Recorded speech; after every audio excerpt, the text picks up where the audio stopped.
Well, welcome back, ladies and gentlemen, to our final session for day one of the Aon Inside series. I'm delighted to facilitate what's sure to be a lively and insightful panel discussion around the resilient workforce and approaches to boosting employee health and wellbeing.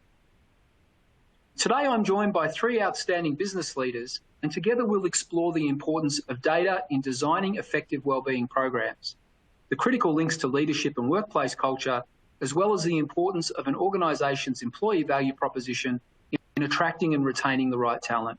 So let me go ahead and introduce our speakers to you now.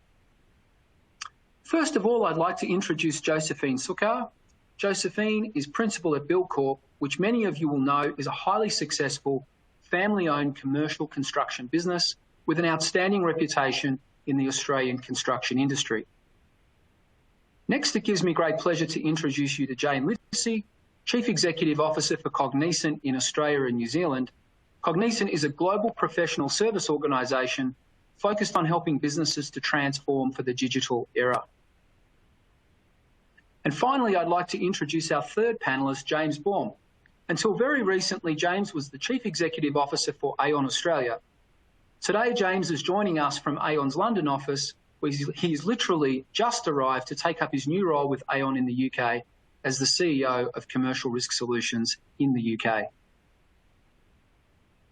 So may I extend a warm welcome to our three panellists today. Thanks for joining us for the next 45 minutes, and to James, a special thanks for getting up early to be with us today. And let's now dive right in.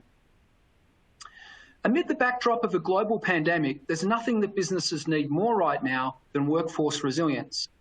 To achieve this, many organisations are re-evaluating their approach to the health and wellbeing of their workforce and creating new workplace environments that provide employees with more security, motivation and belonging. Though perhaps a new buzzword, we know employee resilience is a catalyst for performance and innovation, which is critical for organisations and the clients they serve. Building a resilient workforce requires visionary leadership, a continuous dialogue with employees, and a well-rounded program that supports diverse needs. Organisations know that building a resilient workforce has clear benefits. Aon's Rising Resilient report shows 80% of employers agree that employee wellbeing is beneficial for their organisations in the long run. Our research shows that resilient employees tend to feel more motivated at work and are more inclined to stay with their employer. Unfortunately, at this point in time, only 30% of employees are actually classed as resilient. As you can see by the statistics shown here, 42% of employees do not feel secure, 52% do not feel a sense of belonging, and 55% do not feel they can reach their full potential. So Jane, perhaps I can start with you. Can you tell us more about Cognizant's approach to foster employee resilience, particularly over the past 18 months as the impacts of the pandemic have really been felt? Over to you, Jane. Thanks, Jason. Look, I think, this time for me, even personally, it's been a wonderful time to be with our children, to cook home meals. We've struggled through homeschooling. But when I reflect on our teams, there's a great diversity in terms of how people have navigated through this period of time. I've had a colleague that lost both their in-laws and their father in the space of a fortnight and couldn't get home. A female colleague who lost her husband only 6 months before the pandemic, who really struggled with being at home and, in that period of lockdown, feeling really isolated. And from a resilience standpoint, it really sort of impacted us quite early on that, this is very much a personal journey for every individual, and that we had to be okay in understanding that there were going to be, periods of trauma and distress through this, as well as periods where people really thrived. But it was really thinking about the things that helped people with their resilience and how, as an organisation, we could get better at supporting people through that. One of the critical things became connection and giving people the opportunity to connect in different ways and different methods so that people, were able to both connect as individuals and connect as a group. And it could be as simple as making a phone call or organising events and things to really allow people to foster that connection, which is a really important part of resilience. Wellness also became a critical part, and, you know, lying on the floor doing breathing exercises via Zoom to 100 people wasn't something that I ever expected to be doing, but we really invested in programs to help people with mindfulness, their own wellness, ensuring that we had programs that were helping people think about that and focus on it, and the tools to really navigate that. Healthy thinking became really important, and, you know, I write to our team every Monday, and ensuring that we were realistic about what was happening, but that we also, you know, thought about hope and optimism, which is a really critical part for people as they navigate through these times, and particularly building their own resilience.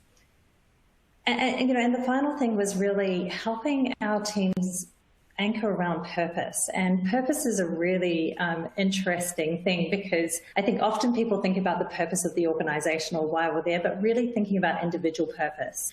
And I think the pandemic's been an incredible time for people to think about, actually, why am I here? Why do I do what I want? You know, I do. Why do I, you know, how do I make impact? And what really gets me out of bed in the morning and motivates me? Because there's nothing more than needing to get out of bed and get motivated when you've got nowhere to go. And so exploring that purpose, but also working with our teams to have discussions about their purpose, and ensuring that in the role that they're performing and what they're doing in the organisation, they're able to live their purpose. And for us, constructing programs around those four things has really helped us with our resilience. Fantastic, Jane. Great to hear about the priority focus on employee resilience at Cognizant, and thank you for sharing those stories with us as well. Josephine, a question for you. In the construction industry, so very different industry, work essentially has continued throughout most of the pandemic. Obviously some disruption in New South Wales, of course, and Victoria, but can you tell us about Buildcorp's approach to building employee resilience, and how you helped your staff to cope with safety concerns about COVID-19 in their work environment? Thank you for that. Yes, it was interesting, because one of the projects that we were working on at the time was an emergency department at Sydney St Vincent's Hospital Emergency Department. It was arguably almost an epicentre of COVID when it first broke out, and we didn't really understand what the consequences of catching COVID were. They also happened to have a TB outbreak at the same time, and we had a whole team there based on site. Understandably, you would imagine that partners were worried about their children with asthma, or no one understood what that meant. One of the things that we did discover as well was that some staff were reporting subcontractors. A number of them were sleeping in their cars at night because their partners didn't want them to come home and sleep in the house for fear of going to work and bringing COVID back into the house. So there were some really serious social issues that they were experiencing themselves, but also observing in some of the workforce on this. So the first thing we had to do was provide clarity for them. At times like now, all employees need clarity of what's our approach, what are we going to be doing, and of course it's the communicate piece. So that happened every single day. They received an email from my husband and I every day. But one of the most important things that we did was we produced a very clumsily put together video on an iPad of my husband and I speaking to our people in a very, in the way that we would always address them. It wasn't crafted or scripted. It was from the heart. It looked apparently so much like my husband and I. It wasn't polished at all. People believed it. It looked genuine and sincere. A partner of one of our employees contacted us to say, thank you very much. I work in one of the financial services, one of the large banks actually, and we are receiving a video message every day from our CEO in a suit, and it's very scripted, and frankly it's a bit scary. Whereas that authenticity, 31 years of leading them, they know what we look and sound like. And the other thing we also shared with respect to the leading of them was one of our children is a doctor and was actually at the coalface of COVID at the time. She was working at a public hospital and was there at risk. But we were receiving messages asking how she was going, but also sharing this we're all in it together piece. We understand that you've got kids, stacking shelves at Woolies, and that genuine sense that we were wanting to ensure the work environment was safe for everybody, us, our families, everybody at Buildcorp. but you have to earn their trust. And that trust happens over years and years. And we've spent a lot of time in the business doing that. I think also you've got to be a bit realistic about the issues, how one person might perceive or feel about a threat is very different to the person alongside them. Victoria in Australia was hit the most hard, and I understand now is the most locked down city in the world. And that certainly did have impacts on our Victorian team. The fabulous thing about that team was that they, rather than going into siege mentality and lockdown, it bonded them. They came closer together. But we did a lot of speaking to them about their actual resilience that they probably didn't know that they had. And we were perceiving that observing that through a lot of our Zoom calls that we were having with them, and reminding to feed back to them at the end of the meetings.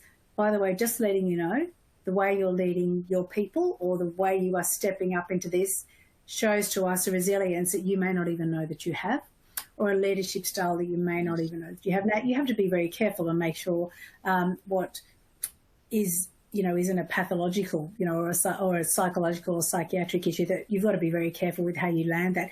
But I think what we tried very hard to do is ensure that our people saw the strength that we saw in them, and they lifted to it, and that has been the case. So that genuine clarity of what we were doing for them, the really firm communications in a way that they expected to see from us, and highlighting for them the moments of resilience and strength that we observed, just so they would know that. Fantastic insights. Thanks for sharing those, Josephine. We'll come back to you very shortly. And James, from your perspective, perhaps you could talk us through what kinds of strategies Aon has in place to help build workforce resilience. I know you're very passionate about this topic. How does Aon use data to inform the approach as well?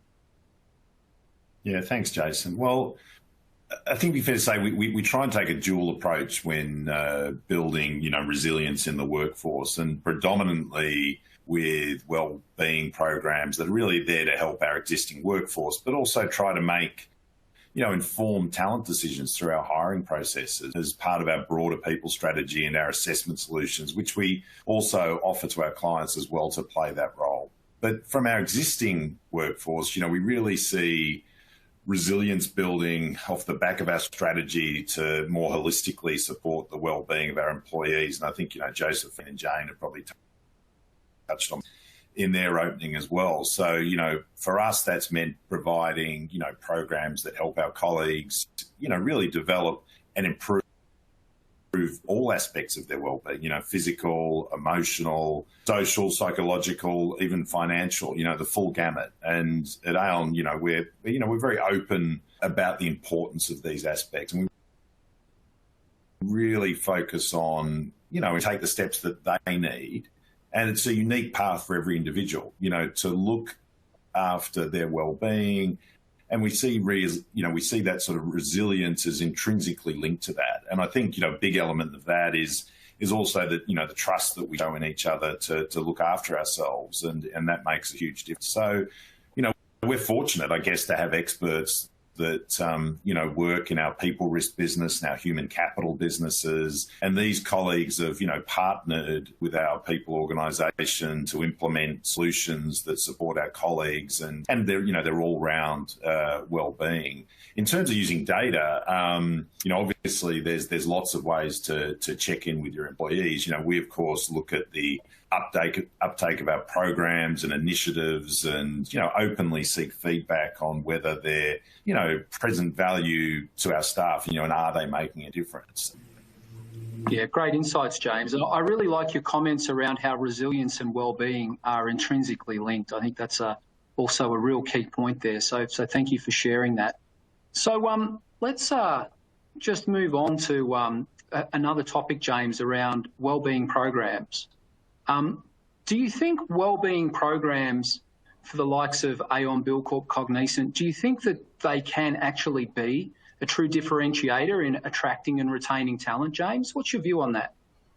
When we think about, some of the other things that, we're offering through health insurance or flexible work options or other wellbeing initiatives. You know, we know employees are increasingly using benefit programs to form career decisions. You know, a good brand reputation and, you know, decent salary, you know, quite frankly, isn't enough anymore to, you know, attract great talent and, you know, be competitive in a job market. Candidate expectations are shifting, you know, to flexibility of benefits on employers to redesign their wellbeing programs and really to use these as a lever to attract and retain talent. And ultimately, employees are looking for benefits with substance. You know, when we work with clients, we help them to understand whether the benefits that they have on offer are actually working to attract and retain key talent, or if, you know, the entitlements that employees don't value. You know, and we encourage our employers to really engage with their workforce and, you know, and draw on insights on what they value and to overlay with their organisations' desired cultures and behaviours, you know, reevaluating and boosting employee wellbeing programs with that lasting factor in differentiating an organisation's ability to attract and, you know, retain that top talent. Yeah, no, great insights. Thank you. So let's now move on to our second topic. You can see some terrific insights from, you know, three leaders from three different industries. So let's now move into the next topic here, really around this whole concept that employees across the globe are indeed united in their focus on the protection of the health and well-being of their workforce. We've already heard that. And if we look from an employee perspective, we see a similar focus. So Aon's 2021 Global Wellbeing Survey found that the top 5 employee wellbeing issues in Australia were, and you can see them listed here, work-life balance, mental health, working environment culture, burnout, and virtual work environment. Since the pandemic, the standout issue that both employees and employers are focused on is obviously mental health. And we know mental health has significant business impacts, including workers' compensation claims, employee absenteeism or sick leave, engagement and productivity. So if we look specifically at productivity, our research is showing some interesting statistics. Our survey found that 28% of employees are having difficulty concentrating at work, 20% are taking longer to complete their work, and 15% are experiencing trouble thinking, reasoning or deciding. Some really concerning numbers here. So Josephine, as we think about protecting employee wellbeing as a whole, I understand Buildcorp is committed to creating a psychologically safe and healthy workplace for all your staff. What steps have you taken to incorporate emotional wellbeing and mental health into your programs? Thank you for that question. A couple of things. Work-life balance. It's so individual, and what work-life balance is to me would be very different to the next person. So first of all, ensuring that our people understand what that means for them, because it'll be very different to the person sitting alongside them.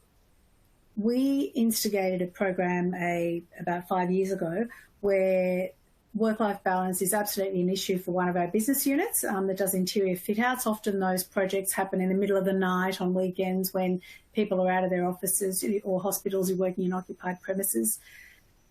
A lot of those same people had so much leave accrued. And no matter how much we said to them, if you think you're bringing your best self to work when you are tired and you're not spending time, I promise you you're not. I know you're here for the project and here to do the right thing by Buildcorp, but the very best thing you can do is put yourself and your safety and health first. And as a consequence of that, you'll then put the business and all of your people together. So from our perspective, what we did was say, I'll tell you what, let's encourage you to make sure that you use your full 3 weeks a year of leave. And if you do that, we'll give you another week's leave free. But the condition is you have to use your 3 weeks leave. And that costs us about $1 million or something, I can't recall at the time, to just encourage those people. But the way we had to have the conversation was, we know you're doing this for the good of the project, but we promise you, you are not bringing your best self to work when you haven't had time with your families, time to yourself. So you know, that was a deliberate thing we had to lean into. We have spoken about psychological safety for a long time at Buildcorp. Mental health is something that the organisation's focused on. We have a foundation, the Buildcorp Foundation, that's one of the top 5 funders of mental health organisations in Australia. They are really involved in that. There's an organisation called Mates in Construction that comes onto site and talks to predominantly men, because they're the subcontract sector is largely men, about how to look after their mental health and how to recognise when themselves or a colleague might be in trouble. So that's a really important one for them. But also we need to role model that ourselves. We need to be able to say, when we're feeling under pressure as leaders, this is what we do. So my husband and I meditate. We have for a number of years. We have brought in programs to assist the staff do that. We've had Smiling Mind come and teach them. We've had experts come and talk to them. But we need to lead that from the front. And we talk about looking after their own mental health. As, I think Harvard Business Review spoke about the tools of titans. This is, you've got to figure out the way you want to frame things like meditation, well-being, self-care, to ensure that sometimes to a group of, blokey bloke builders can be perceived as, having too many feelings, hugging trees. So it's about having a growth mindset, and psychological safety sits firmly alongside that. Some great insights there. Thank you, Josephine. James, just back to you before we pass back over to Jane. You mentioned earlier Aon's holistic approach to employee wellbeing. Can you tell us a bit more about how that looks in action?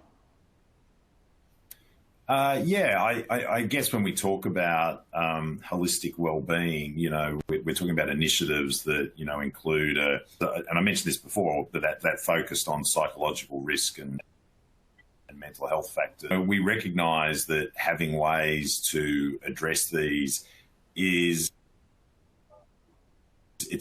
but they're a real imperative, and not only to prevent adverse outcomes, but also to create a culture where, employees have the mindset and the energy to perform at their best, something Josephine was just talking about, even when complex challenges are, thrown at them, on a daily basis. So we've made a conscious effort to steer away from that siloed approach of the past, and we really aim to deliver integrated and sustainable programs where every factor of wellbeing is important, because, they're all interconnected and they play off each other.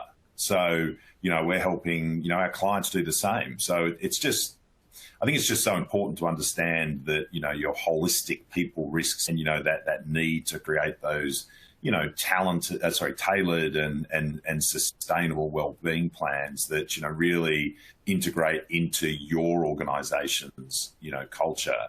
And, in these times of, the pandemic, it really is that perfect example of why we need to tailor. I mean, a recent initiative at Aon was to, we developed a series of videos that we called Wellbeing for Home, which feature our workplace health and wellbeing specialists, and, offering tips and tactics across a whole range of different aspects of, wellbeing and health, and, just really thinking about how can employees thrive whilst they're working from home. And we shared these with our employees, and we also made them available for our clients to share with their staff, and receive great feedback around the approaches, as well as, the timely and practical nature of the tips. But of course, there's a lot more to it than just emailing out some videos. So, we also recognised that, there's significant pressure felt by all our colleagues as a result of the pandemic and lockdown situations. But, and we've all faced this, and I think, all my fellow panel members have touched on this. Some were living alone and managing locations, and others in crowded, confined sharing, dining tables as workspaces while, homeschooling their children. So we developed a calendar of lockdown activities for colleagues to take part in, offering a mix of physical fitness, relaxation classes, lunchtime trivia, and with seminars run by psychologists to support mental wellbeing. And we wanted to, ensure colleagues that support was available to them, and that they were empowered to take time to step away from work and take advantage of these sessions. And all the opportunities we designed, really had a basis, in enhancing opportunities to connect, and, which of course is a huge concern around that emotional and wellbeing aspect. And, maybe just to finish off with an example on that point, in terms of that tailored piece, I mean, one of the things that we did, and it was such a simple thing, and it was just one of the ideas out of our teams was, a bunch of children children studying for the HSC at the moment. And So a group of people got together and sent out a care package, to the students as they were going through the exams. And I mean, and the impact, again, because it was such a tailored approach, and the fact that our colleagues, recognised that all their colleagues were really looking out for them, and were really trying to lean in and understand, the impact that the pandemic was having on the home front, not just the work front. Some of the ideas and sort of tailoring that really made a huge difference. Yeah, absolutely. No, thank you, James. And Jane, I understand at Cognizant the intersection of mental health and diversity and inclusion is a focus in your employee wellbeing strategy, and that creating an inclusive environment that facilitates a sense of belonging is of paramount importance. Can you give us a deeper insight into this approach, Jane? Because I know you're very passionate about it. Hugely passionate about it. And I've only been in this role just over a year now, Jason, and actually I was reading, an article, I was prepping for my interview with our global CEO, and there was a build on, I think, original quote that came from Werner Myers. Diversity's been invited to the party, inclusion has been asked to dance, and this addition of belonging is having a say in the music. And that is something that, I really wanted to look at, coming into the role at Cognizant, is how do we give the team a say in the music? And, we've done different things. I have a purpose-driven leadership team, which is a team of representatives across the business, and they're not just the line managers. They represent, teams that are out working with our clients every day, some of our more support services. So we get a really good representation of the business. The other area was our people squads. So what we saw was, with our employee value proposition and the initiatives that we wanted to really bring that proposition to life, we decided, okay, how can we actually get our teams to lead these initiatives, and not only just lead them, but design them? And so against our employee proposition, we formulated 6 different people squads, and they vary from future talent to our role in outreach in the community, diversity, inclusion, wellness. And, within the first few hours, we had 86 volunteers from across the business who put their hand up to participate in one of the squads. And what these squads are doing is really, bringing our employees' view on what they see as important, and they design the programs and they execute the programs. And, we've seen a couple of really big impacts of that. One, people are getting the opportunity to live their purpose. So if you're somebody that's really focused on outreach into the community, you can participate in the squad and really live that purpose within that squad. We're also seeing far better programs. Our teams have got far better ideas than I do and the rest of the leadership team. So there's some incredible ideas that are coming through. But the most important thing is we're seeing far better engagement from our team. And so with programs designed by the team for the team, that uptake is really meaning that we're reaching so many more of our employees, which is very, very critical in this period of time. So we're experimenting, we're trying different things, but definitely the use of people squads has been a really big impact for us at Cognizant. Yeah, thank you, Jane. It sounds like it's been a very successful experiment too, so well done. Okay, so let's now just move on to the final topic today, and you'll hear from all of the leaders on this panel today, their passion and focus on the concept of wellbeing. So I'd like to move on to thinking about wellbeing as a strategy. Although most companies globally consider employee wellbeing a priority, many firms lack a wellbeing strategy in their culture, talent attraction, and performance objectives. Of the 87% who have wellbeing initiatives in place, only 55% actually have a strategy.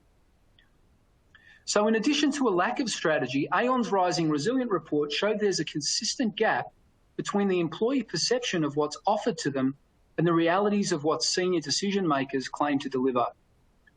Whilst only 13% of employers said they do not offer any support in terms of healthy living initiatives, a much larger 43% of employees believe their organisation did not offer any initiatives focused on healthy living. We see similar perception gaps across emotional wellbeing, programs and flexible work arrangements and skill development initiatives. So Josephine, back to you. As you continue building a healthy, high-performing workforce at Buildcorp, how do you work through the challenges of understanding and providing for the different needs of your various staff? Thanks, Jason. We focus really hard on a couple of things at Buildcorp around building a culture of choice, a culture where people want to come to. And to do that, you've got to protect who you let into the organisation. So we recruit hard and we manage easy. Everybody in the organisation who comes in, we've got about 400 staff interviewed by my husband or I. Sometimes we can't get to them, but by and large, that's what happens. So what we're trying to do is build a workforce that makes sense for the culture that we're trying to protect, and ensure that at any one time it's diverse in its not just the type of people, their background, their gender, also their perception and the way they look at things. Are they going to be comfortable to challenge us on what we're doing to ensure that we're continuing to build on the great work that we've done? Now, of course, building and maintaining a high-performance workforce, money will do a lot, but it's not going to do everything. And if you're not a multinational, like we aren't, we're a private family business, you need to be able to offer a bit more than that. So there is a tendency sometimes to outsource recruitment of all of the things that you might recruit in HR, to bring someone in to come and do that for you. Whereas we work very hard with our leaders to say, if you are building a culture within your business unit that you want to protect who you let into it, because your people are the custodians of the culture of your business. So real clarity around what do we stand for, what are our values, ensuring that our leaders and anybody in a role where they can recruit people understand the culture of the organisation. We engage them, and even in recruitment of cadets, undergraduates into the business, we have cadets do the first round of interviews with the cadets to ensure that they're getting the right level of questions there until they work their way all the way up to my husband and I. And we personally mentor one-on-one every cadet, mentored by my husband and I. Twice a year we have one-on-ones with them. So we try to close that full loop of the circle. High performance will happen when people feel engaged, when they feel heard, that they can come to work and be physically and psychologically safe and go home.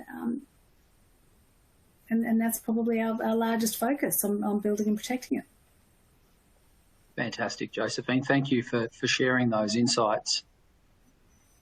James, from Aon's perspective and from your viewpoint, how can organisations meet the challenge of determining and quantifying the impact or the benefit of wellbeing programs?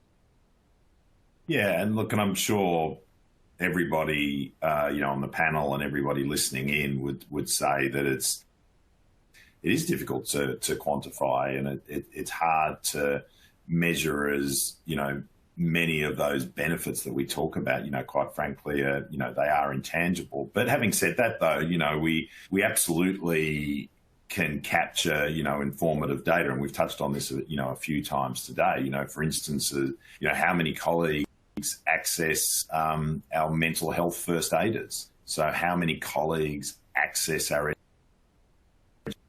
what aspects of our employee assistant program service, are colleagues accessing? We can also, measure things and, workers' compensation cases. And then, of course, we can also capture direct feedback from our colleagues on, how we are tracking with, looking after their well-being and ultimately from our people leaders on how their teams are progressing. Collectively, the data gives us a good view, but so does obviously actively checking in as well. Now, it's important to note that there's a maturity overlay here, and this is something that, we highlight when working, with our clients, along with, the need to boost employment offers and other factors have recently, prompted many organisations to invest more heavily in their wellbeing programs. And of course, these things are going to evolve. So it may be some time before, wellbeing programs really reach a point of maturity where their impact can be meaningfully measured. So, it's just something that I think that as leaders, we all need to constantly work on.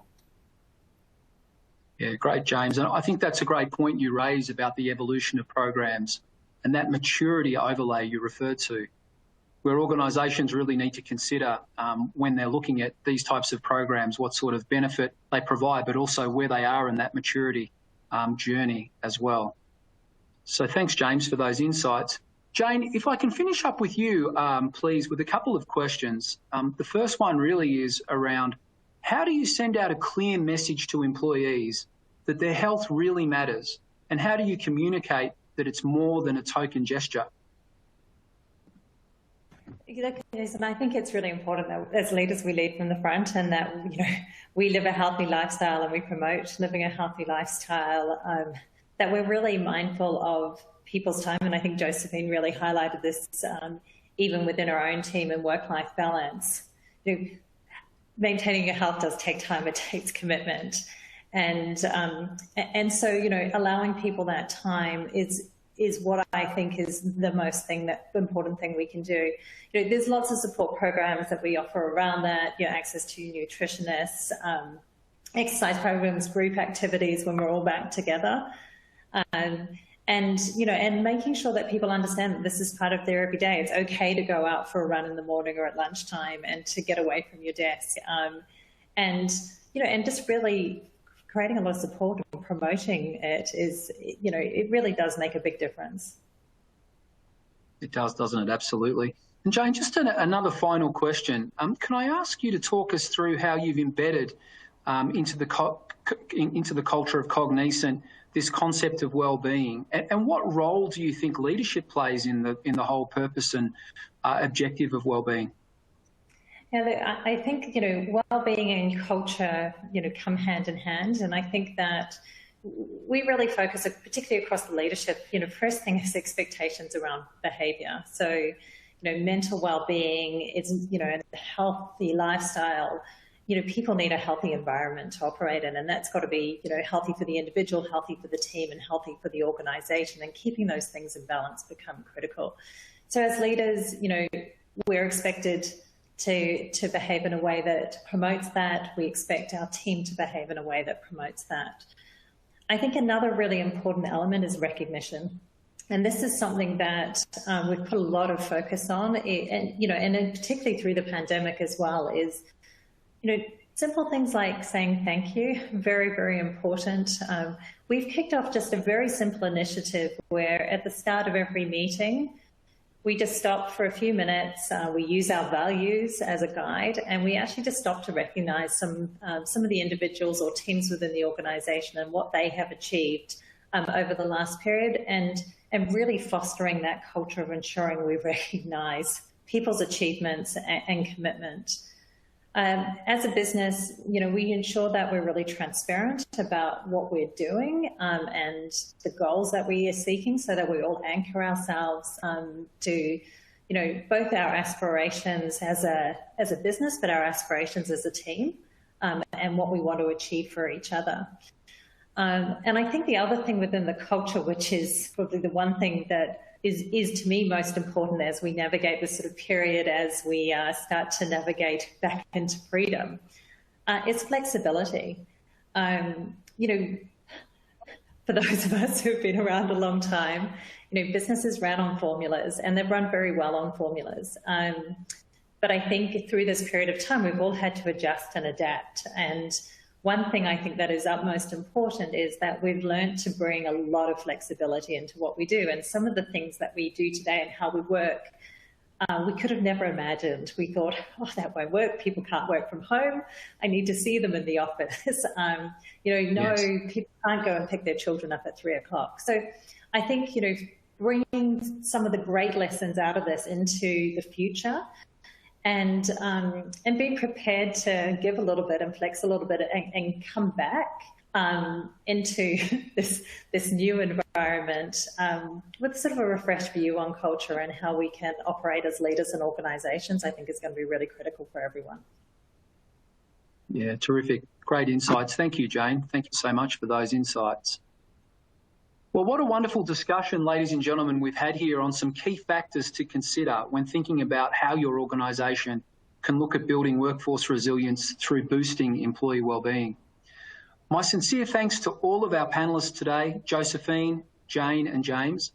It's been a real pleasure to speak with all of you today. Thank you for joining us and sharing your thoughts and approaches to what is a real focus area for businesses today. We've really appreciated your insights.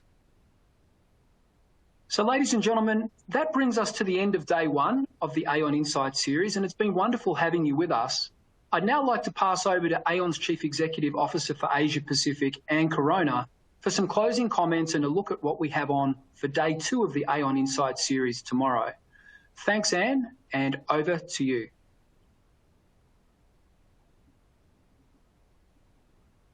Thanks, Jason. What a great session. So interesting to hear from the panel on how they are supporting employee resilience in their respective organizations. And what a fantastic day. As the Chief Executive Officer of Aon in the Asia Pacific region, I could not be more proud to be a part of the 2021 virtual Aon Insights Series Pacific. First, please let me start by thanking all of you for joining us this year. Our theme of shaping better business decisions aimed to map out the opportunities and the threats impacting organizations and examine the mission-critical decision that leaders and their teams grapple with day to day.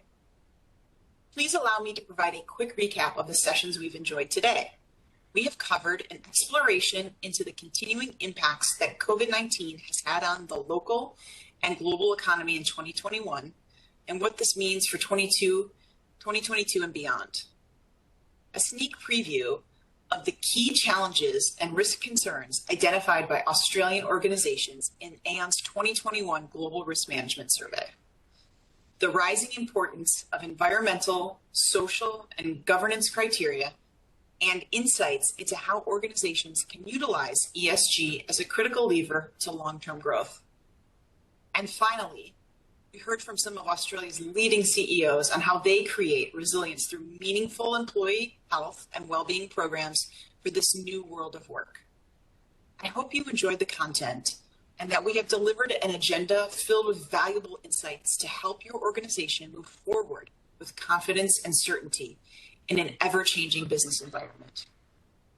There's even more exciting content still to come. Tomorrow we have another day packed full of great speakers and insights. Join us to hear discussions on tackling key issues such as supply chain risk, climate change, cyber risk, the directors and officers liability marketplace, Gray Swan events, and an update on the Australian insurance market. We're also thrilled to feature two international case studies with clients Toyota and Siemens AG, both of whom will provide some insight into their global risk management strategies. You will not want to miss these sessions, so be sure to register now if you've not done so already. Please do not forget that you will be able to revisit all of the outstanding content from today and tomorrow at your convenience on the On24 platform after the 21st of October, just using your registered email. Finally, I would like to thank each of our speakers, panel members, and everyone who joined us for the virtual event. Please accept my appreciation for your strong engagement and support for the Aon Insights series over the last 17 years in Australia. You make this event the true success that it is. Your continued desire for knowledge and best practice on risk and people issues is what drives us to design and execute an event of this caliber each and every year. We look forward to many more years of bringing the local and international risk community together to help shape better business decisions. Thanks again for joining. Enjoy tomorrow's session, and we hope to see you in person again soon.